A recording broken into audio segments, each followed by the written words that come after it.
I'm Phil. I'm Nilden. I'm Raz. I'm gonna bust his ass. I'm Brandon. Slide jobs by the dozen out here. Hello, this is Thomas. Here. Pisser. I'm John. Sit down the back straightaway for the final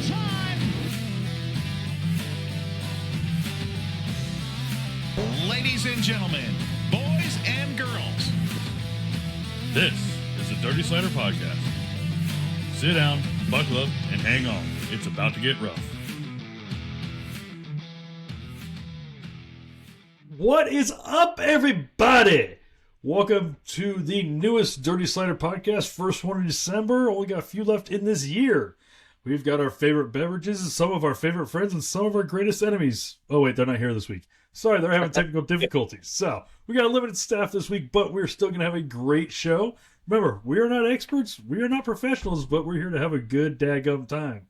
So this week, we're going to start off with the one, the only, Mr. Phil Confer. What you got for me, buddy? Well, just gonna hit a little bit of asphalt. Oh, wait a minute. It's an asphalt driver that wants to become a dirt driver. And he's playing around in midgets. We all know who it is. He started off in dirt and dwarfs. But he's a NASCAR driver now. And we're talking about Kyle Busch. Kyle Busch ran off and decided to jump into a midget. And I got to tell you honestly, when he goes to get in that midget, it looks like they got to put a little bit of Crisco on his hips to squeeze him down in there. And this is his words. He says, I'm 200 pounds. It's squeezing me into these cars. But no, on a serious note, man, it looks like he's going to run he ran this weekend at the Turkey, and he ran the weekend before that at Bakersfield, and he's having some new car blues, and he's having a little bit of let's try a new genre, holy shit, this is different thing going on. I don't think he qualified for the 98 lap A main. I didn't get a chance to watch it. My internet went down, but I don't think he qualified for that. But I tell you what, no, he did not qualify. It's gonna be quite interesting to see how he does in the Chili Bowl. I wonder how he's gonna do there. It looks like he's having a good time though, because I got to tell you, in what I have seen with what he's doing with the car and all the PR that's coming up with it, it's a side of Kyle Busch that I don't think I have seen ever. He's actually relaxed. He's laughing. He's having a good time. I mean, they've got a pretty cool little video with him and his son having a conversation, and it's kind of like two drivers having a conversation, and his son's like, so, hey, what's going to be your excuse this year? And he's like, oh, I got no excuses. I'm 200 pounds. I'm this, I'm that. And and his son looks at him and says, I think you're scared. And I was like, oh, damn. But yeah, it looks like it's going to be a good time, man. I'm looking forward to watching the Chili Bowl this year, and I kind of want to see how he's going to do. I mean, it's going to be fun. Well, see, I think a lot of that laid-back attitude he has is it doesn't matter if he sucks. We all expect him to, so he's only got one direction to go and up. And if he sucks, he ain't going broke. He's still buying groceries next week. So there's really no stress on him. I want to interrupt for a quick second. Hey, Soper, it sounds like you got like a dryer or something going in the background. Let me check. Sorry, we've been called out on our audio quality lately, and I want to make sure we got it right. It's just laundry. We don't want them stinking up the internet. But no, I have been a dyed-in-the-wool card-carrying Kyle Busch hater for years. Shout out to Jake Triska, he knows that. But in the last couple of years, really since he had his contract issues, leaving Joe Gibbs and then signing with Childress, he's kind of changed. He's a different dude, and I like this dude. He's funny. He seems a little bit more humble, and he knows he's stepping into a world where he's not the big dog, and he's got a lot to learn. He's going to get an eye opening at Chili Bowl for sure. It is a different world. I hope he does well. Any new blood into dirt racing, I'm all about. And if Kyle Busch brings eyeballs, then I think that's a great thing. the video with him and his son Brexton was really cute. I enjoyed watching that. The video watching him trying to get his butt out of the seat that they poured in for him. He's like, it's funny. My ass can't fit. I think a lot of what he said on his attitude is, what you said, Brexton. He's not himself anymore because he's now a dad. And he's trying to show his kids how to be an adult, not a spoiled brat, like the way he acted. Well, I think for years he had people in his ear saying, "Hey, NASCAR loves that bad boy image. You need to be that bad boy, be that guy." And then when it came time for him to get the big contract, all the sponsors are going, "Hey, your persona's kind of a little much, and we're not sure we want to put any money there." And I think he realized people telling him that didn't have his best interest at heart, and I think he got his eyes open a little bit. Kurt Busch had the same thing when that woman accused him of something he didn't do, and he got his eyes wide open, like, oh man, I could lose my career over this stuff. I need to watch what I'm doing. And I think Kyle learned the same lesson. But yeah, I've become, I won't say a Kyle Busch fan, but I'm definitely not a hater anymore. Well, like I'll sit there and say it is, Kyle Busch is Kyle Busch. I mean, if we're sitting somewhere and hanging out and just bullshitting, he's a guy I could probably sit down and have a beer with now. He's got a great sense of humor. What's that? He's not a kid. He's an adult. He's not a kid anymore. He grew up. No, that's true. But I mean, he matured. To us, he's probably a kid. I mean, he's well, we're all 12.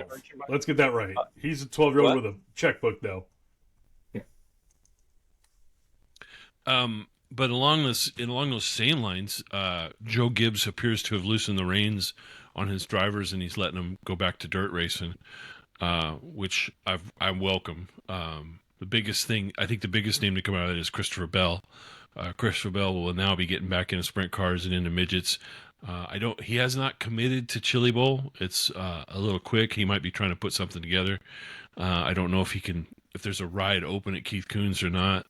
But a guy with his talent obviously can find his way into a car. But he's in the same boat that Kyle Larson was a few years ago, whereas he'd been out of the car long enough where it's going to take him a while to catch back up. Well, yeah. When we were offline, I have a theory on that, and I wonder how much that is that Ty said to Grandpa, "I want to run sprint cars and midgets," and Grandpa said, "Well, I'm not going to tell Ty no," and then because he didn't tell Ty no, how much of it is that Christopher Bell now gets back into a dirt car? I think you hit the nail on the head. I think Ty went to Grandpa and said, "Hey, I want to go dirt racing," and Joe Gibbs said, "Okay, well, if I let you, I got to let Christopher," and I think that's great news for Christopher anyway. If I were a team owner in NASCAR, I would want my drivers getting in every type of race car they could. I think getting in a dirt car helps a NASCAR driver. Kyle Larson is living proof of that. Yeah. Well, I think that's also part of it is Larson showed that, racing every weekend isn't as dangerous on dirt as what Gibbs believed. I mean, let's face it, Gibbs comes from the NFL side where your players go effing off on the weekend, get hurt. They're out for a very long time from doing something stupid. And that is, I think, is what he was trying to protect was his drivers, his investment in those guys to not get hurt in a dirt car. But Larson's been at it for I don't know how many races without an injury. Yeah, Alex got hurt when he took a bad hit, and you get hurt doing anything. Who was it that broke Busch broke his ankle skiing or whatever? Chase. Elliott broke Chase, yeah. So one of his legs can't do anything or something, yeah. So I think part of it also is the other drivers that are actively dirt track racing consistently have shown, look, the statistics that you were led to believe aren't really there. Well, the statistics even anything.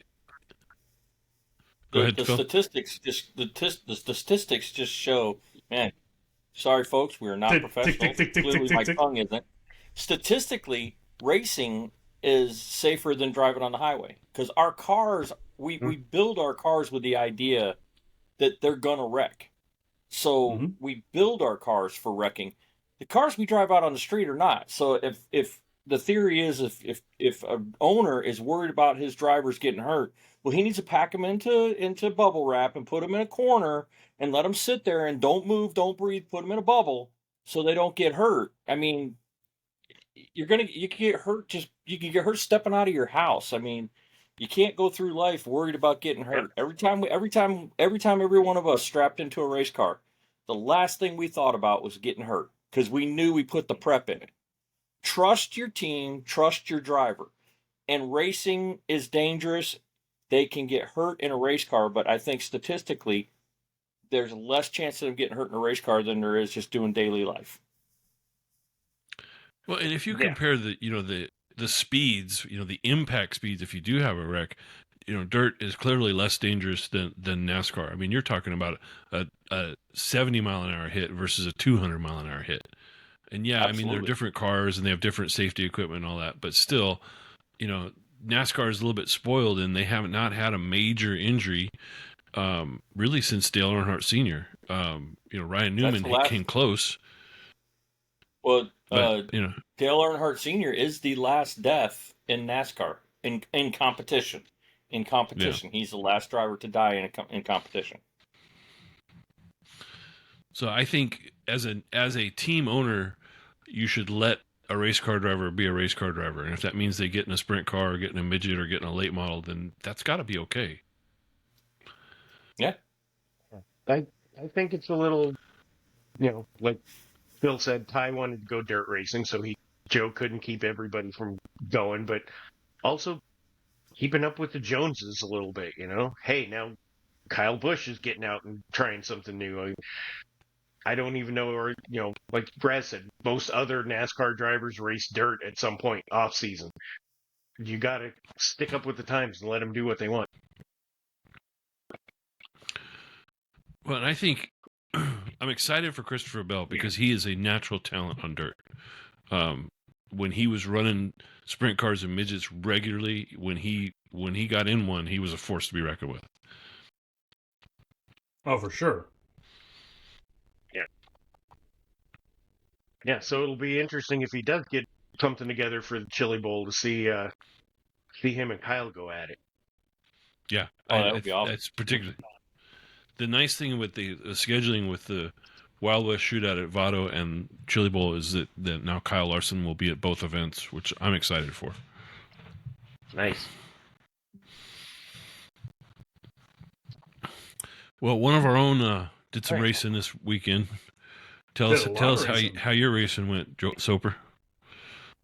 Yeah, we packed up Wednesday afternoon and drove out to Casa Grande, Arizona, to Central Arizona Speedway. First and foremost, I want to give a couple shout outs here. That track, the experience, the racing was by far the best that I've done so far between the pure stock and the sport mod. The track it's big, it's wide, it's fast, a lot of banking. It's got a D-shaped front straightaway. Just a ton of fun. The only thing I would say about the whole weekend that I didn't like was I think the first practice session we went out, I got up there as their cars were starting to roll on the track, and me and Steven Luch rolled onto the track, and then quickly realized that there was a couple of Camaros on the track with us while we were practicing. So that was tricky because they were kind of all over the place, and it's practice night. You got 2 days of racing ahead of you. You don't want to wad your stuff up before you ever start racing, so you're kind of tiptoeing around these guys. But we also had a couple practice sessions where it was just me and Steven on the track, and we went out, did 2 practices back to back because it was our first time on the track. So we just wanted to log laps, learn the track, figure our points, our braking points, acceleration points, all that kind of stuff. Came off the track, both of us. We made a bar angle change on the right rear to loosen the car up on entry and exit, and went back out there, and the car just felt glued to the track. It was just wicked fast the whole way. I probably had too much gear in it. I was banging the chip pretty hard, especially down the front straightaway. But the car was quick, man. We go out on Friday for our heat race, start 4th in the heat race. I think I finished 3rd. put me starting like 10th or so in the main event, and then finished I think 13th on Friday night in the main event. It was a ton of fun. That was my first time around cars competition, like you guys were saying and whatnot. It was great. I was a little, I would say, I can't think of the right word. I was cautious. Okay, so like restarts and whatnot, you can definitely tell when you go back and watch the videos. I mean, shout out to my wife and my mom; they both were there. They Facebook Live and everything. If you want to go back and watch, but on the restarts, I was a little cautious and kind of gave up some spots and some ground, and then I would fight and I would get them back. So the car was good. Car was fast. It was there. Saturday, I was more aggressive. We woke up Saturday morning, started doing all the tire prep and everything. Shout out to Ed D. Hauling. He bought my rear gear for the racetrack, and he also showed up on race day and bought 4 brand new tires for the race car. So I had lots of tire prep in my future. Saturday morning, woke up, started putting new tires on, grooved up a nice new right front and a couple new rear tires, and quickly realized that the rear tire that I had grooved up and set up and put on the car for the heat race was actually the one that I wanted for the main, and the one that I wanted to do for the heat race was still sitting unprepped next to the tire machine. So about 45 minutes before the heat race, I slammed this thing on the tire machine and go to town on it, and barely got it done in time and on the car before the heat race. We go out there and I start third, running second, right on the tail of the leader, trying to kind of bob and weave, trying to find my way around him, and just not. It's on me not being confident enough to make a big step out or make a big step in to try and get around this guy. And I kind of ran up on him and jabbed the brakes up and slid up the track and lost a bunch of ground. And guy got around me, and I ended up finishing third in the heat race, which put me starting 9th in the feature. Steven started second, or I think Steven started 5th or 6th in his heat race, and he ended up winning his heat race. And both nights we were lined up based on passing points. So Steven started on the pole for Saturday night's feature. And about 45 minutes before we're supposed to line up for the feature race, Steven's dad is changing tires, putting good new stuff on it, and all we hear is Steven's dad yell, "There's no right front shock." Well, turns out his upper shock mount for the right front had broke off the chassis. So I scramble to find my welder, and I get it to him, and I'm getting ready to make a bar angle change. We brought it up on the right rear for the weekend, but on Saturday night we ran after the modifieds, and I mean, after 3 days of cars on it and hard running and whatnot, I mean, there was 28 modifieds the first night and like 26 the second night. The track was going to dry out. It was going to get slick. So I brought that bar angle back down and then put a 4-off on the right rear. And as I was getting ready to make that bar angle change, I got my jack underneath the rear end of the car, and there's a puddle of oil on top of the jack. I'm like, what the fuck is going on? Turns out some of the bolts on the rear end had come loose, and I blame myself for it. I installed the rear gear. It didn't leak the whole weekend until that point, but I guess what the problem was is the style or the type of gasket that we had put on the rear end was one that needed to be torqued and then retorqued a couple hours later, because it's a gasket that once you torque it, it kind of shrinks, and then you got to retorque it again to make sure it's still nice and tight. I personally had never seen that before, so that's on me just not knowing if that's the case. But we got underneath there, got the rear end tightened up, got the leak stopped, got it back full of oil, made the bar change, started 9th. Was actually running 6th, trying to pass the car in front of me for 5th, and I couldn't get around him on the outside, but he was kind of leaving the bottom open and the entry in the middle of turn 1 and 2, so I got up underneath him in the middle of 1 and 2, and he drove down, kind of chopped my nose off, and I stood on the brakes to keep from just running through his left front tire, and spun myself out. If you go back, I actually watched the replay tonight on IMCA TV. They show, you kind of see me spin out, but then they obviously, hey, this guy caused a caution. Let's watch this fucking jackass, right? So I come around. Isn't it IMCA TV? No. So as I'm coming around the backstretch through turns 3 and 4, up. This is my third one, by the way. Yes, keep going, buddy. Something's got to keep you warm. Yeah, you knew when he found that it was going to be on tonight. Oh yeah. So, as we're under caution rolling back around, it's got the camera on me. I come out of turn 4, and you just see me inside of the car. I'm slamming the car, slamming my helmet, just mad as all hell at myself for doing that. Just felt like I was dumb, and so that puts me restarting. I don't know, 14th, 15th, something like that, and we take the green flag, and takes me, I don't know, 2 laps. I get around 2 cars, and then I get behind a guy, and I'm having the same problem again, right? Not being able to get around this guy or whatever. And I just took a chance, man. I threw the thing up at the fence, and it stuck. I'm telling you, in 3 laps, in 3 laps, I passed 4 cars.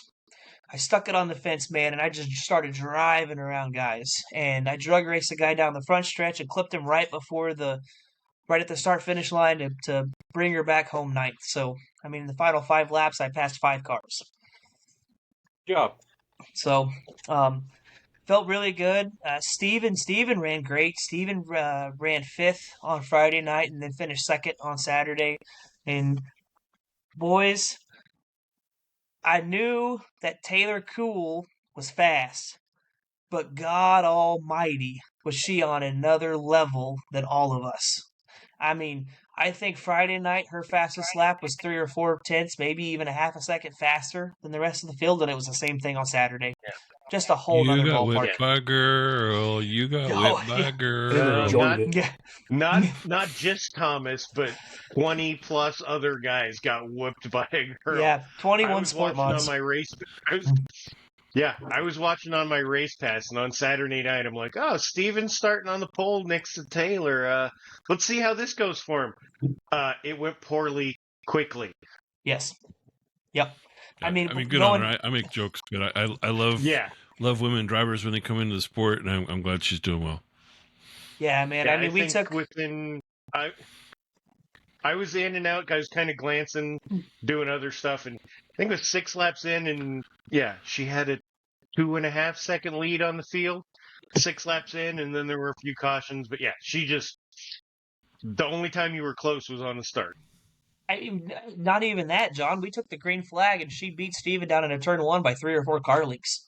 Like, it wasn't even close. Like, she's just on another level. I mean, but also, like Raz said, shout out, good on her. She's a great driver, obviously.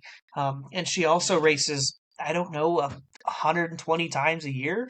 I mean, I don't think that's too steep of a number. I mean, she is racing almost every night in the summer. So, just, nothing for her. You got no words, right? Nothing. But then that brings me to another point that I want to tack on here that I don't think you guys were planning on, but IMCA is making some rule changes, okay? Taylor Cool was running an open motor, and me and Steven run crates. Now, this new upcoming year, IMCA is reducing the spoiler size down to 3 inches on open motors. Crates will still run a 5-inch spoiler, but now open motors have to run a 3-inch spoiler. IMCA is probably trying to bring that separation between crates and opens back down and make it more equal. But I open the table now at this point to you guys for discussion on that change on the spoiler size and what you guys think. I think IMCA would clearly like the sport mods to be running crate motors. But the thing is you'll never find more cheating than in a spec class. So if it's a spec tire, people are going to cheat on tires. If it's a spec motor, people are going to cheat on motors. If it's a spec shock, people are going to cheat on shocks. I know people who have taken sealed motors and dropped the oil pan and dropped the crank and pistons out of it, dropped the valves out of it all through the bottom because the heads are sealed to the block, and ported and polished the heads from the crankcase. Well, I think our oil pans. Actually, I don't think I know our oil pans now are sealed as well. There's cable ties on the oil pans, so um, There might I be a mean, reason for that. yeah, yeah. Yeah, we ran it. We ran in the NASCAR Speed Truck Series, and they ran crate ZZ4 motors, which is a not very high horsepower motor. It's not even a LS based. It's a small block Chevy with Vortec heads, and they in that series, I knew a guy. Like I said, he went in through the pan and poured it and polished his heads. That's some dedication to cheating. Oh, absolutely.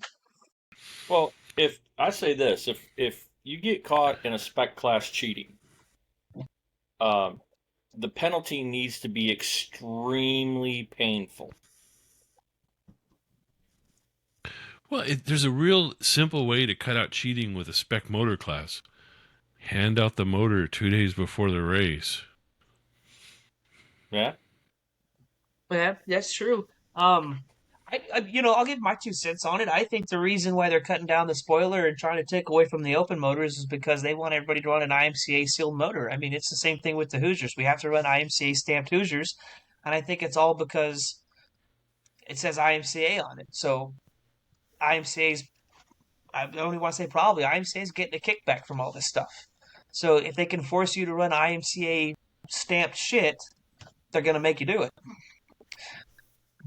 Well, we ran at a it's track. a double-edged sword. It's a double-edged sword. There has to be rules.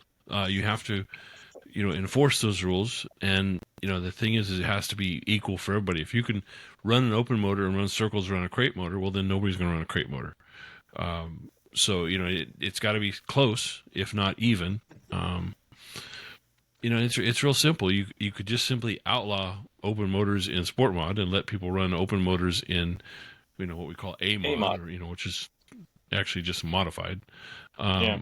But the people are always going to cheat, man. Always. Mm-hmm. Don't get me wrong, though. I mean, I love running IMCA. The fact that I can take this car to damn near anywhere in the Midwest, because I mean, everything Midwest is almost going to run IMCA, and all I got to do is change the rear gear in the car and go run. I mean, yeah, I like it. I love it. I love being able to run under a national sanctioning body. But No. I do, like I said, I do think that restricting people to just IMCA parts or pieces, I think it's because your crate motors now are $9,000-$10,000, and if you want to get a competitive open motor, you're probably going to spend closer to 14 or 15. Yeah, and a late model motor will cost you $60,000. Yep. How long does an open motor last compared to a crate motor? How long can you go between your rebuilds? So I've been told, as long as you do your general maintenance, right, change the oil every 3 races. The big thing with the crate motors is replacing the valve springs, right? I just replaced the valve springs on my motor, but apparently that is what normally causes the failures in those crates is the valve springs break, you drop a valve in the piston, and then everybody knows what happens from there. So, yeah, just stay on top of the valve springs. And how often are they refreshing an open motor? Are they refreshing open motor every 3 races? Are you Matt Crafton or are you Thomas Soper? Well, no, I mean open motor guys. Anybody runs an open motor, whether you're running a Matt Crafton motor or just an open motor. I mean, those motors are open and they're running. They're open for a reason, to get more horsepower out of them. I would think. Probably your open motor guys would have 2 open motors, and they would rebuild it at the halfway point of the season. Somebody like Taylor Cool, who's running 100-something races a year, might get 2 or 3 rebuilds a year. Because I mean, 100 races at 20 laps each, that's a shitload of laps on a motor. And then how often do you plan to rebuild your motor? And not just valve spring it. I'm talking refresh it completely, pull it apart, refresh it, and put it back together. I'll look at doing it after this next season. The motor still has. How many race nights are on it? It's got 2 seasons on it already since the last refreshing. Yeah, generally a crate motor you can run. run a season, but with the cost of the crate motor, they're not really rebuilding them; they're replacing them. Right. So, and the only problem, especially for a guy like me out here in California, is finding an IMCA licensed rebuilder. Now there is a guy up in Bakersfield, and I think there's a couple guys in Arizona. So I mean, there's options that are closer by, but a lot of guys are running like Friesen crates, and Friesen, I believe, is out in the Northeast. That's where they're Yeah. from, right? Up in the Northeast. New York. So, yeah. So, you got to package up a crate and put it on box it up into a crate, and then ship it out to New York and have it rebuilt and sent back to you. Pretty cheap, right? Well, It makes buying a 10 I grand don't motor know. cheaper. Yeah, and I don't know because everything on a crate motor is part numbered, right? So is a Friesen crate motor really going to be better than a Klein crate motor? Klein's up here in Bakersfield, from what I understand. They're spec part numbers, right? So I think everybody's going to order the same spec part number and get it. Now, granted, somebody like Friesen might try and match spring rates and valve springs, right? Get you as close as they can in valve springs. But it's going to be the same pistons. There's not going to be a difference. Well, Maybe they'll weigh them and balance them. I don't know. They can't balance them, but weigh them. I'll take you back to when me and Phil started racing RC cars.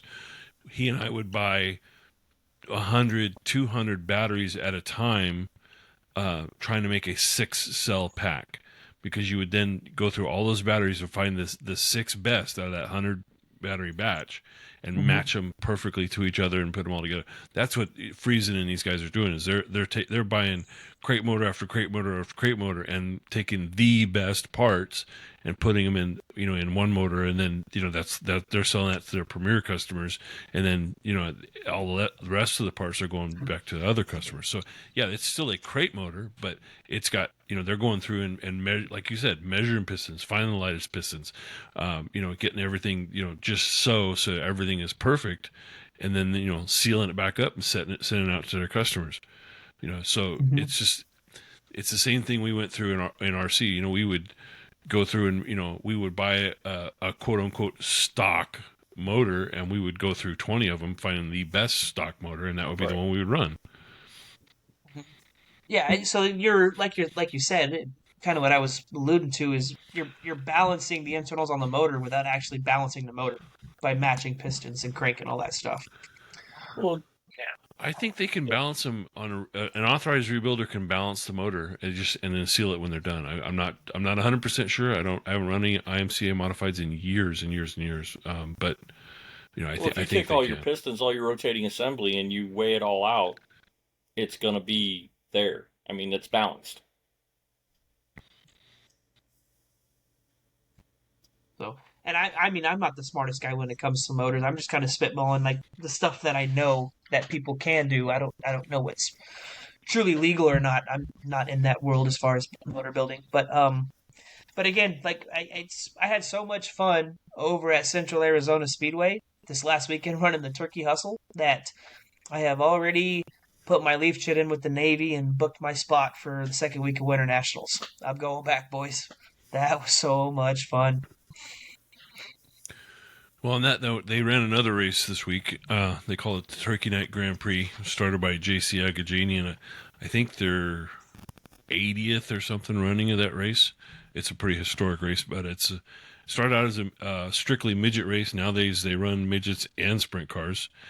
They got away from the tradition of running it literally on Thanksgiving night, and now they run on the Saturday afterwards. So that race kicked off this race this week.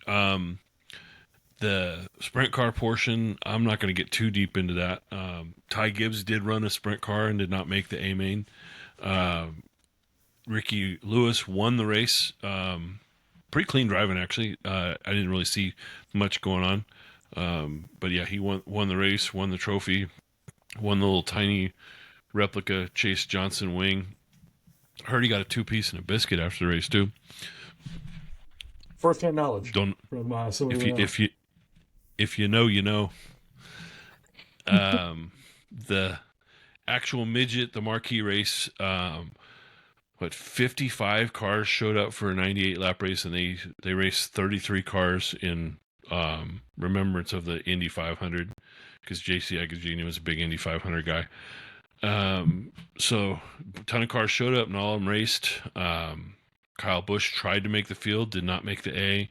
Ty Gibbs tried to make the field, did not make the A. So there was a ton of good racers that did not make the A. And then on a personal note, the driver that I'm helping out this year at the Chili Bowl, Chase McDermott, he ran the LCQ, won the LCQ, so he did make the A. Started 22nd, didn't do great, finished 24th. He was on the video a lot as he was getting lapped, but he made the A, so he did a lot better than some other guys. So I really like Chase McDermott. He's a good, hard midget driver, and I think he will do well in that car at Chili Bowl. Corey Day won that race with a little bit of rough driving. I'm not going to call it a dirty slider, but man, he was pretty rough all race long. At the end, he was kind of running away with it, but he kind of pushed and shoved his way up through there. The guy I will call out as a dirty slider was Carson Macedo. Carson Macedo was just driving through people all weekend long. And he bullied his way to the front. And then in a somewhat viral moment, I'm going to see if I can share this. J.J. Yeley had an issue. Oh, J.J. J.J. Yeley was upset. He was a bit ticked off. You think that man can throw a Frisbee? No. All right, let's see if I can do this. If his steering wheel toss has anything to show, no. Hey, the first one was on the money. The second one, no. Sometimes you stop when you're ahead. Yeah. Exactly. First one was like, okay, dude, you're valid. The second one was like, okay, now you're getting a little out of line there, man. Well, if nobody stops me. Yeah. So it goes to, question I had in our group. Is retaliation okay on the track? Say again? Is retaliation okay? To throw stuff and throw objects that may hurt somebody? No. No. No. Not. Hell. So, can you all see this? We've all done it. It's No, I don't see nothing yet. Can't see it. No. We go back to the aforementioned person. They just adopt the same rules as the Chili Bowl all the way around. Front stretch, baby. If you're gonna do it in front of the fans. And if you do it, you're both consenting people to do it. Come on, Phil. We've had this discussion before in today's society. Throwing punches is not. Oh no. We lost Raz. Oh no. Oh no. This is new. Yeah. All right, So keep it now going. that he's He'll join gone- back in. Yeah. No, it's going to get complicated. Again, think folks, we're everyone not professionals. here- We really don't know what we're doing. No. But I think don't we've even know all if this is thrown gonna- something in anger, especially at the track when we feel like Say we've been again? done dirty. I think we've all done something at the track and thrown something when we felt like we'd done dirty. I mean, I owe you a steering wheel, or owed, from my own frustrations while I was driving your car, Phil. Hold on. I can't hear you guys right now. I set Can you my guys see this? I set my Hans device flying this weekend on Saturday. No, I was saying, Phil, I mean, we've all done things out of frustration. I mean, I had to buy you a steering wheel for your car. Well, yeah, but that's different. You didn't throw it at somebody. I remember one night a guy rolled me over on a restart, and if it hadn't been for Dirt Dude, All right, I we'll was roll us headed back down to the front straightaway to have words with him. There it is. Oh, there we go. All right, back it up. Okay, so that is David But Gaspar if it hadn't who been for got Dirt into Dude him. that night, I was going to go down there and have words with him. Oh, there's the wall. When JJ gets out, he is heated. I wonder if he could see him through the smoke cloud. Car.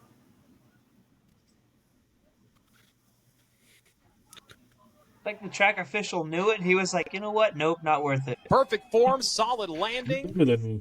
Steering wheel toss, gold medal to J.J. Yaley. That one was on point.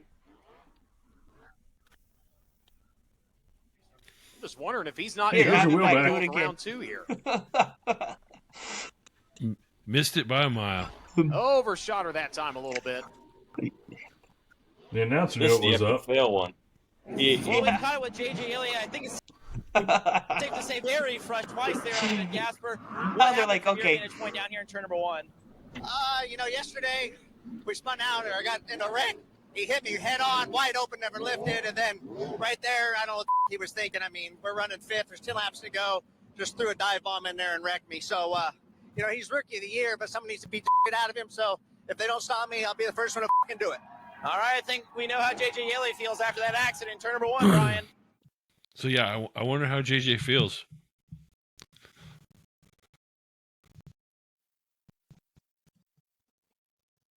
So he's a little annoyed. Well, Yeah. Hold on that first one when he sits there and says, Yeah. he wrecked. For the and record, he hit him head JJ on wide open did throttle. apologize for this interview. My answer to that, JJ, he is said that it was heat of the don't moment, fucking and wreck. he feels he's better than that. JJ Yeley's a pretty nice guy. David Gaspard did post on Facebook that he took full responsibility for that. He said, I thought he was going to be down low. He wasn't. He was up high. I slid up into him. It's on me. I apologize. I'm sorry. David Gaspard is probably one of the nicest guys to ever drive an open wheel car. He's super mild mannered. And JJ Yaley usually is. He was a little heated in that interview, obviously. But yeah, you get an entertaining moment. And then and then the other one I want to try to share is see if I can get this one. Yeah, sometimes getting on the mic when you're mad is not a good idea. Decent, so let me try to see if I can screw it up now.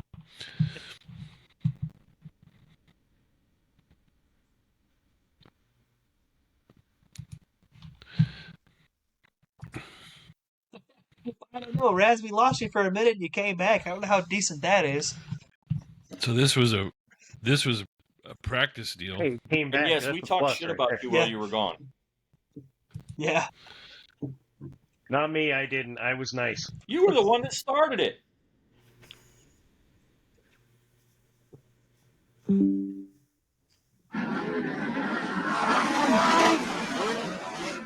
Well, I will say this. I did get to watch Friday night, a lot of it. That track had a lot of character.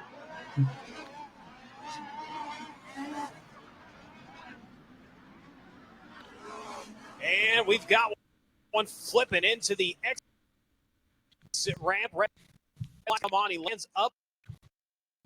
Ooh. Whoa. Yeah, that's... Ooh. So yeah, he drove that one all the way to the scene. Yeah, driver was fine. He drove that all the way to the scene of the crash. The driver's okay. I saw that one. That was a ride. That, you know what that reminded me of? That one reminded me of Darren Brent. That Let's when I saw that, I thought of Darren Brent. That 10, 15 years ago or something like that. When he went into the when he went into the end of the pit exit at Verona. I want to talk about this. How some of these tracks have their track entrances and track exits. I mean, you look at that one there. Yeah, but that there's is the tractor fastest tires in part of front that of it, and whole he hit fucking the track, and tractor there's a tires. dead nuts wall stop, split a car in half rail, right at the top of the corner. Hey, you know what? Yeah, he was not You far got to from have missing track them. entrances and exits. Not true, but I mean, at some point, I build a better track if you think you can. I know, but think about the tracks that you've been to, some of the entrances and exits. What do you like? What do you not like? Some of the stuff that you feel like is good. Like Central Arizona only has one opening in the wall. You can only enter and exit the track in one spot. So, I mean, yeah, it's because you only have one entrance and one exit, you can't roll cars on while you're rolling cars off. Now they've got it down pretty smart. I mean, how they Ventura's do an it, old track, and it's pretty quick and they got old efficient. ideas. But only having one fortunately, opening nobody versus got hurt, two but it separate was pretty ones. spectacular.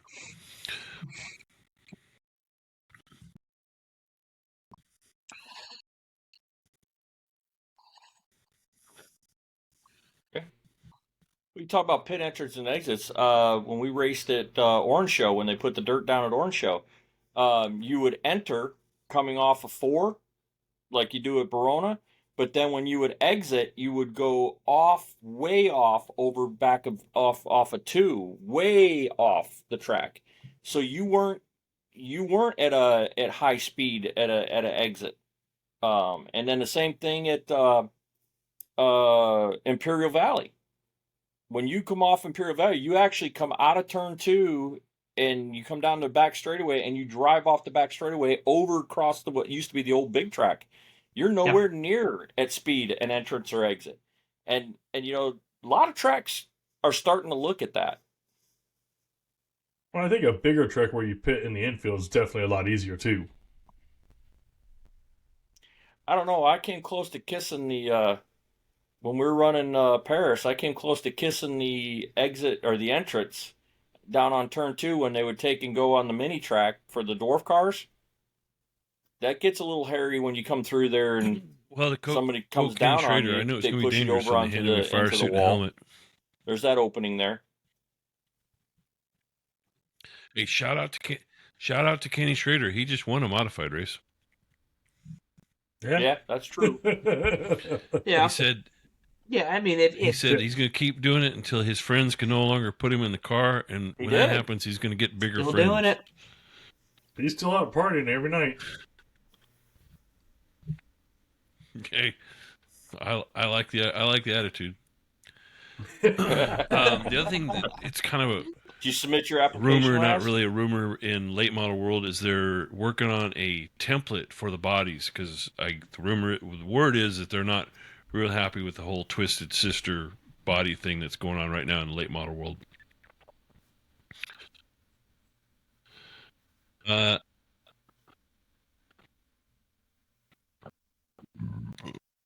IMCA's going to go NASCAR style? No. It's not just IMCA. It's more than just IMCA. But I mean, to quote specifically, yeah, you did. To quote, to specifically quote the IMCA rulebook change for this year is, I'll pull it up specifically. But it's something along the lines of there's no more than 1 inch. There's no more than 1 inch specifically. There is no more than 1 inch of variation from nose to tail on the right-hand side of the car with the body lines. I mean, the Twisted Sister Cup cars were wicked looking.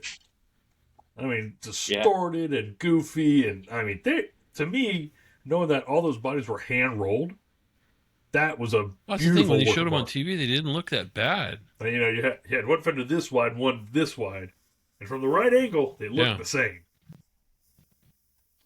Okay. Unless you look right down the straightaway. You looked at them from a 3/4, and they're awesome. You see the pictures of a late model coming through turn 4 in the regular view, and then the same exact picture but inverted the opposite direction, how off it looked? There's a lot of skew in those cars. But, so it says both the quarter panel and door to the firewall of a late model must be within 1 inch of a straight line in all directions when measured at the top of the body.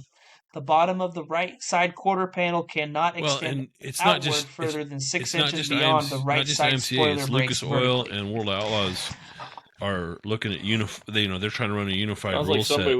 with a degree in geometry. And for that shit. I'm the third time's a charm. Let me see if I can share my screen again. Mm-hmm. This is what they're talking about. Is this one here? This photo has been shared all over the internet. That's pretty twisted.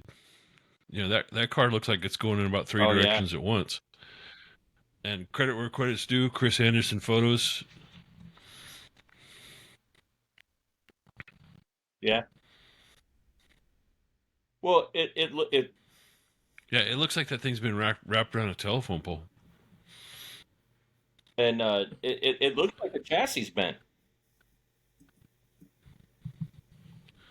So, the question then becomes, is this something we should be upset about? Yeah. Is this something that, should we care about it? Because a dirt late model doesn't look like any other kind of car to begin with.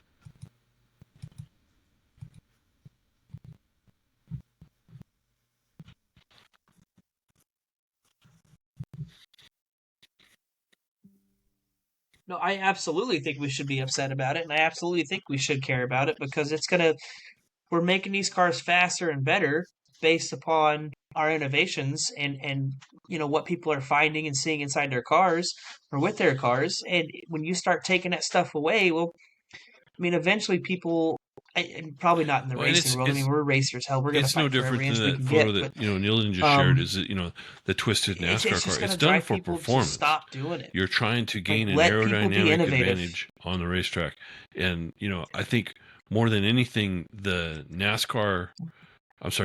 dirt late model cars, they're probably the most aero sensitive dirt car out there, and I'm including wing sprint cars in that. They are doing stuff with those bodies, to really manipulate the air. And like I said, the car doesn't look like a car to begin with. It looks like a flying doorstop. So why do you care if it's a twisted flying doorstop?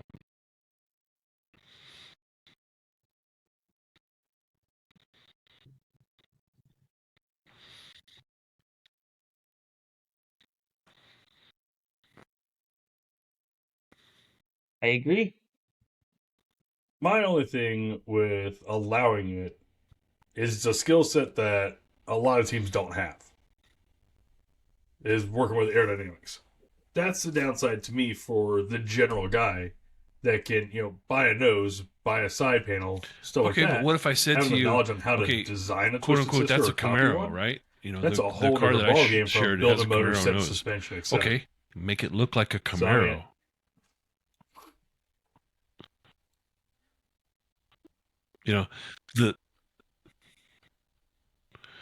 The Aussies have it right. They're down with bringing late models dirt late models look like real cars. I'll always be they have wide making a 5 car look hubs and they stocky have again. big bad motors and everything, but they still look like real cars. The dirt late model used to be a Camaro or a Chevelle, and it looked like a Camaro or a Chevelle all the way to the back bumper. Now you have a wedge nose that with some decals that vaguely looks like a Camaro or a Corvette or a Cadillac. Hell, who is it? Jason Papich used to run a Ferrari dirt late model. It's you can call it anything you want, because it doesn't look like anything. But the advantage to it is that you can, anybody with a sheet metal brake can make a body and have it out there ready to race and make quick repairs, versus if you have actual body panels that are contoured to look like a real car, that's going to be a lot harder to fix and a lot harder to get back out there for the racetrack. Now, when you start getting into some of the composite body panels, which they're already getting into in the dirt late models, a composite body panel wouldn't be any harder to produce as a flat slab side as it versus a contoured car, panel that actually look like a real car.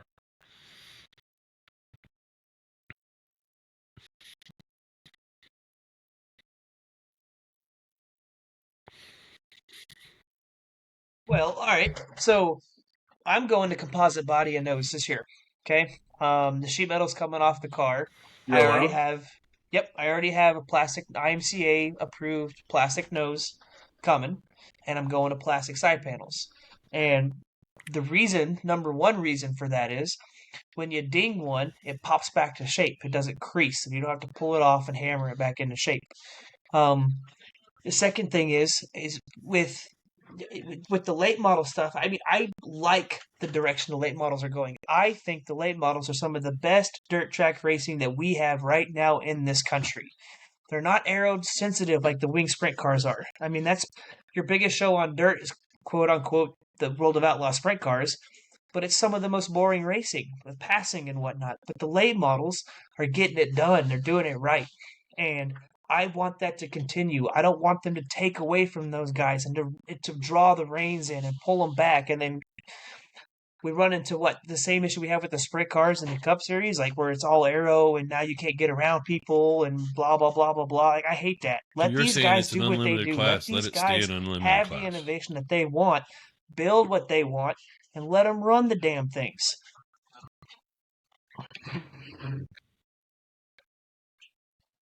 Yeah, absolutely. I mean, they have their rule book, and one of the biggest things in their rule book is they have to run a traditional overhead cam V8 motor, but they've got these 410 Well, cubic inch wide I hate to bore break it motors to you, that are they're up to producing 440s 950 now, not horsepower, 410s. and at that point, it's not about how much horsepower you got; it's about how much of it you can use.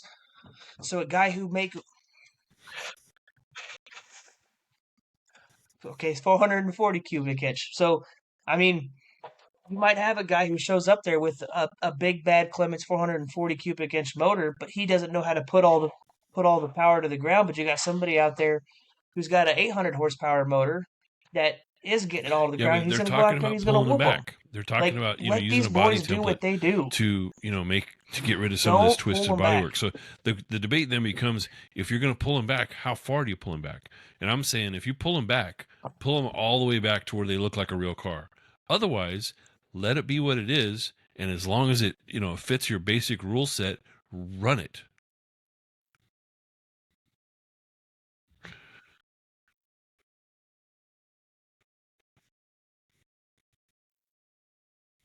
Well, and if they want to, I mean, if the guys who are running late models want them to pull them back to where they're stock cars again, then go run a damn stock car. Like IMCA, USRA, they're stock cars. They have Monte Carlo bodies, Monte Carlo noses. Like, those cars look like conventional cars. If you want to But run a what conventional if car, I then say go jump now, in one of those. Otherwise, well, if you're going to let me do let that, these then I want boys to do run what a they full do. billboard down the left side. Valid. 6 foot high. Where do you draw the line?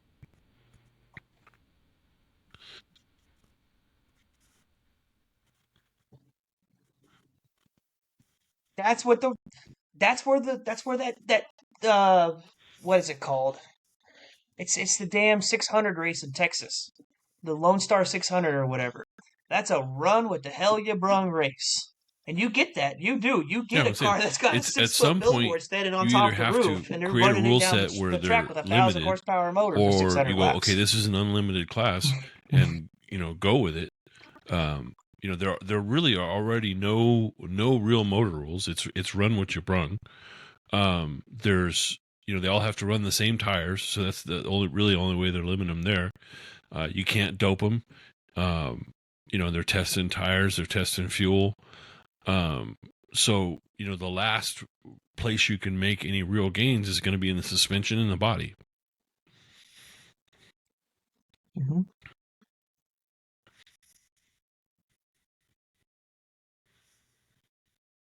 Mm-hmm. Well, And let that be the box they play in. Let the box that they have right now, leave that be the box. Don't change this box. You could make a rule for your body of, like, down your side panels, just like you said. Here's the square you're in. You can only have your side panels be so tall, make them and drive so through long, a box like we do the and dwarf cars, skewed by so much. But other than that, leave it alone.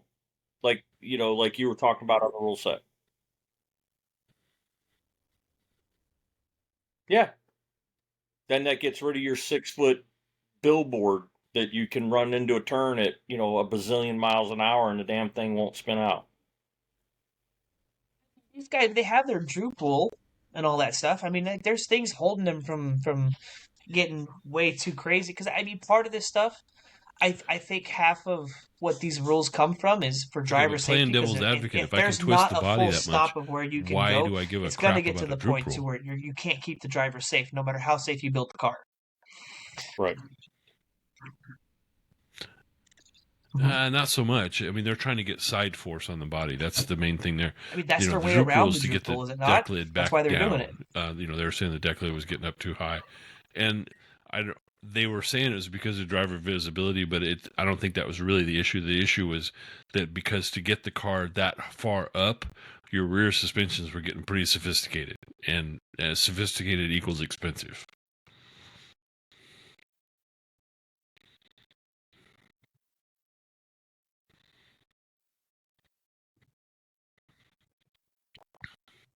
Well, dollars is what runs. Well, I mean, that was evidenced by that super lates. I mean, it's YouTube ad that I shared where the guy was doing a complete sellout on his super late model operation. 2 cars, 4 motors, a toter home, a trailer, all for $800,000, and at $800,000 they were considering it a deal. That's a $2 or $3 million operation for sale for $800,000. So they're racing that $2 or $3 million operation is racing for what, 10,000 to win, 15,000 to win. You could win every race in the season and not pay off a $3 million operation.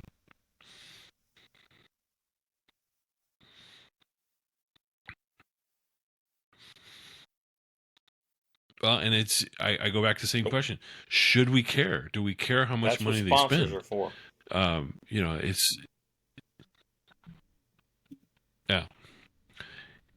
Is it a barrier to entry? Not really, because you still have the crate late model series, and some of your regional late model series that are a lot less expensive to run.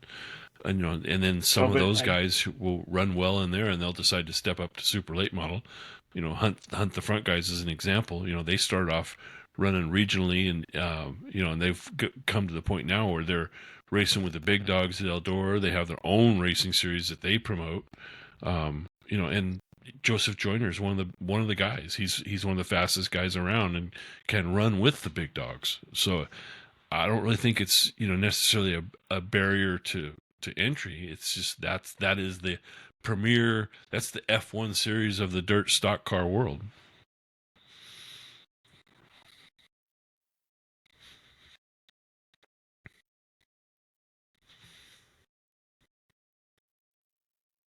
If you want to play in their house, you got to pay the money.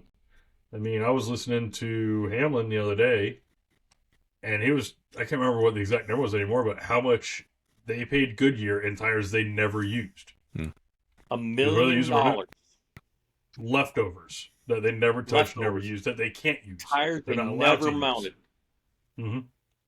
Yeah, I mean, I've played devil's advocate and argued both sides of this in this podcast.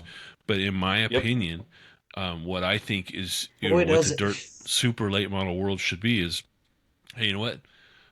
Run it. If it'll fit on the track, then it fits the rules. Then go out there and run it. And I think the fewer the rules, the better. You don't want anybody cheating on tires.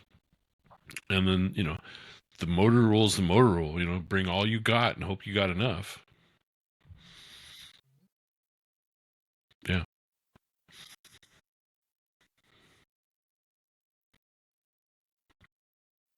And if you don't, bring more next week. Yeah, and I like the fact that the Super League's they're not running overhead cam. Unified rules is a conventional big bore overhead cam V8 motor carbureted, like just raw overhead valve. That's part overhead valve. Sorry, yeah, overhead valve. Sorry, that's sorry. Too many brouhahas. But no, I like it. I do. I think that the late models is the best racing on dirt right now. We got to bring this to a close, unless anybody's got anything. You could be right, but oh no! See, I was going to take us back down to the small side and the cheap side. I've found a little track out in Ohio, and as far as I can tell, it does one event a year. They call it the Fall Hustle, and it happens in November, so I don't get those two. But the racing actually looks awesome. This year they had over 90 vehicles entered. Yeah, those guys got big F-mains, and it's basically a one-weekend show. And as far as I can tell, it's literally a backyard. So let me see if I shit. Yeah. Oh yeah. When you say little track, you mean little. Oh You got yeah. a video? It's basically one turn. Run it. It looks like it is a single turn. We're not podcast professionals, folks. Yeah.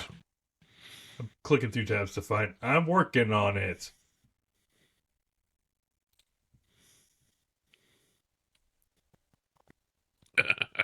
So, this is just in the corner, just GoPro set up for hot laps. These guys, they have practice hot laps, and then qualifying is cushion only. You don't get to run the bottom. They put tires in the middle of the track, and you have to run the top, or the top. That's it. And these guys are just tearing it up. As far as I can tell, this is literally a guy's backyard out in Ohio, and he does one race a year. With over 90 karts showed up this year. Beginning of February, I'm going to see if I can talk. Safety is their priority. 100%. 100%. Always. Always want to make sure that, we're safe. What could possibly happen with people that close to the track? Well, I mean, they're go-karts. They're not going that fast, right? Hey, Ohio's not that far from me. Sign me up. Just killing it up on the lip.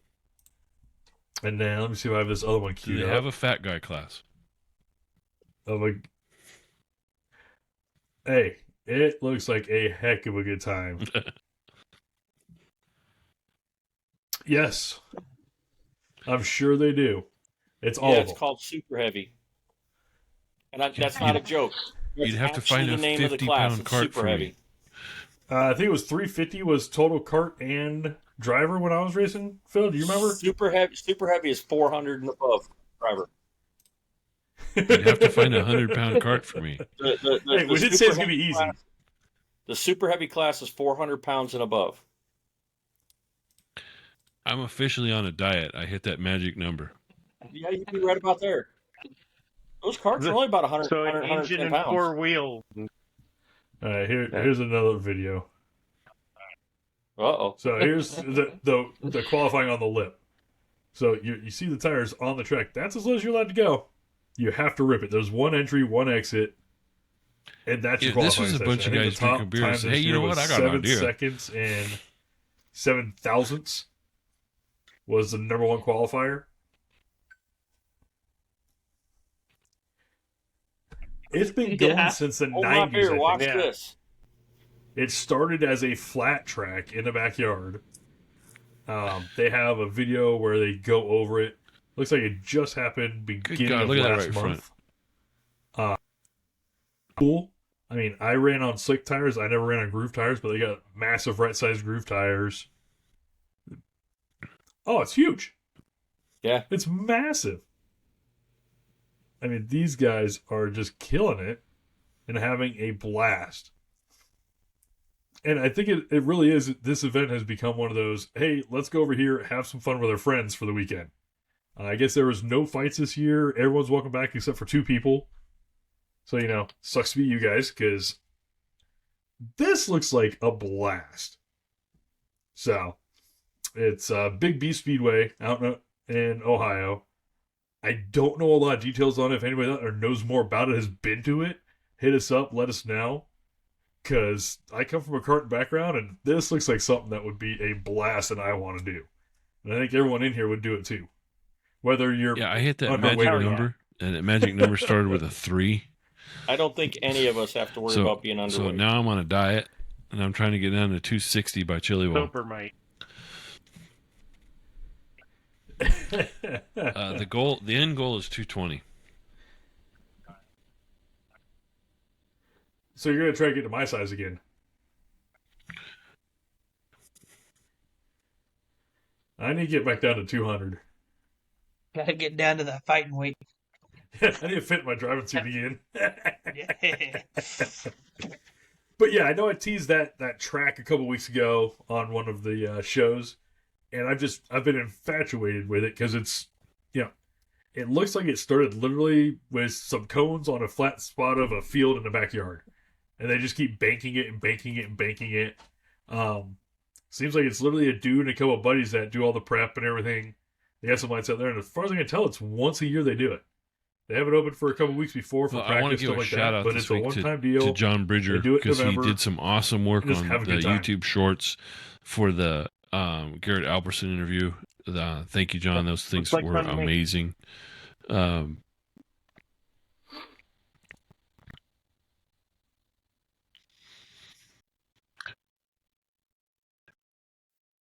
Thank you. You're welcome, guys.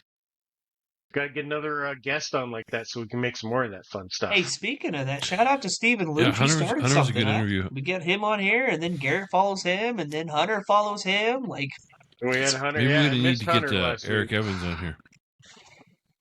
But being off, I'm still looking for my product. yeah, I watched. All right, John, shout out Okay. our socials I'll where talk everybody to can him. get a hold of us. I'll talk to him. He's at Disney World right now, spoiling them grandkids.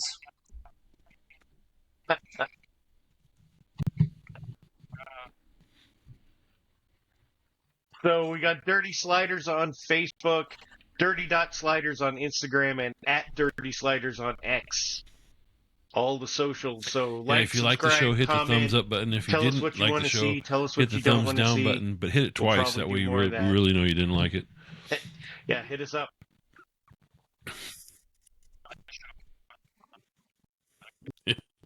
Come at me, bro. All right. And then if you want to argue about what the greatest show on dirt is, come hit me Great up. show, fellas. Yeah. Okay. Comment section is open. Thank you for watching Dirty Sliders. Thanks for listening. We appreciate you. Hit the like, subscribe, follow buttons. If you like us, let us know. If you hate us, All right. let us Good know. night. Up here, down here, over here, wherever there, wherever that button is, hit it and say thanks, guys. We appreciate you for listening. Have a great week, and we will see you next time. Good night. Night, guys. See ya.